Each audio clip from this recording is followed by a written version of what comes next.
Assalamualaikum warahmatullahi wabarakatuh. Perkenalkan, nama saya Chandra Handita dari kelompok 1 kelas D Ilmu Pemulihan Ternak dengan NIM akhiran 290.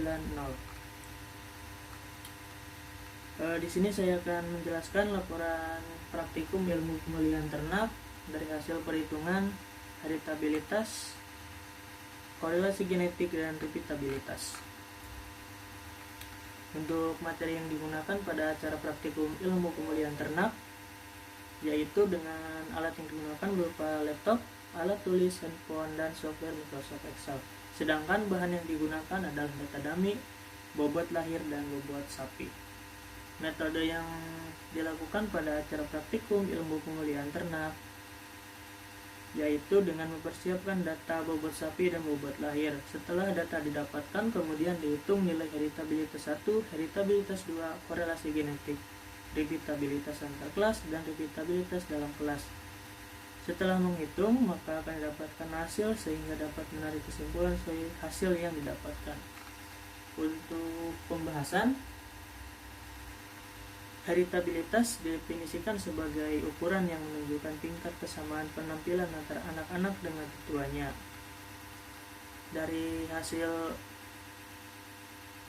Dari suatu sifat dikatakan mempunyai nilai heritabilitas tinggi bila ternak dalam suatu populasi mempunyai penampilan yang baik. Untuk sifat tersebut cenderung menghasilkan keturunan dengan penampilan yang baik pula. Dan ternak-ternak dengan penampilan buruk atau rendah cenderung menghasilkan keturunan dengan penampilan yang rendah pula. Untuk nilai heritabilitas yang didapatkan dari hasil perhitungan saya yang telah dihitung dari data yang saya dapatkan yaitu 0,5 untuk bobot lahir yang tergolong dalam kategori sedang.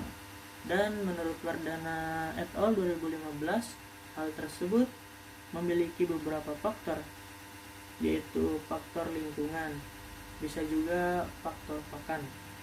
Sedangkan pada heritabilitas yang kedua, yaitu heritabilitas bobot sapi, termasuk ke dalam kategori tinggi yang memiliki nilai 0,74.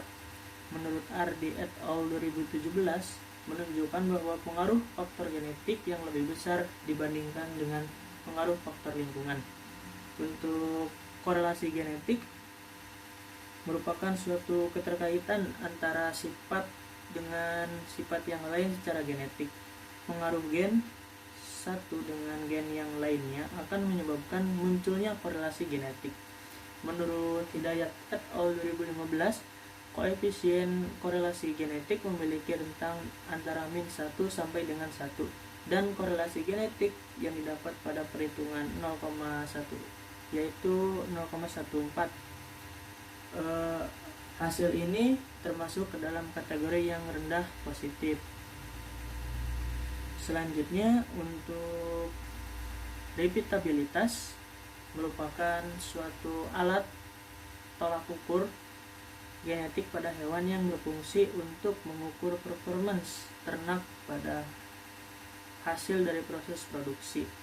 Nilai repeatabilitas yang didapat dalam perhitungan yang telah saya hitung dari data yang telah saya dapatkan yaitu 0,3 dan 0,2. 0,3 untuk repeatabilitas dalam kelas dan 0,2 untuk repeatabilitas antar kelas. Nilai-nilai ini termasuk dalam kategori rendah, dan menurut Hadiansyah et al. 2020, nilai repeatabilitas yang termasuk dalam kategori rendah ini bisa dipengaruhi oleh faktor lingkungan, faktor manajemen pakan, dan faktor lainnya seperti cuaca.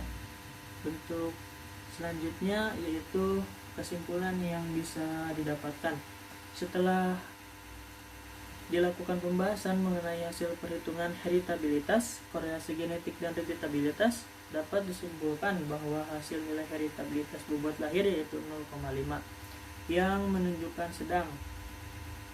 Bisa juga disebabkan oleh beberapa faktor, yaitu faktor lingkungan, faktor pakan, dan faktor-faktor yang lainnya. Pada bobot sapi yang telah saya dapatkan yaitu 0,74 yang dikategorikan tinggi yang disebabkan oleh pengaruh faktor genetik lebih besar dibandingkan dengan faktor lingkungan. Pada korelasi genetik didapatkan nilai 0,14 termasuk dalam kategori rendah positif. Hal ini bisa disebabkan oleh pengaruh gen.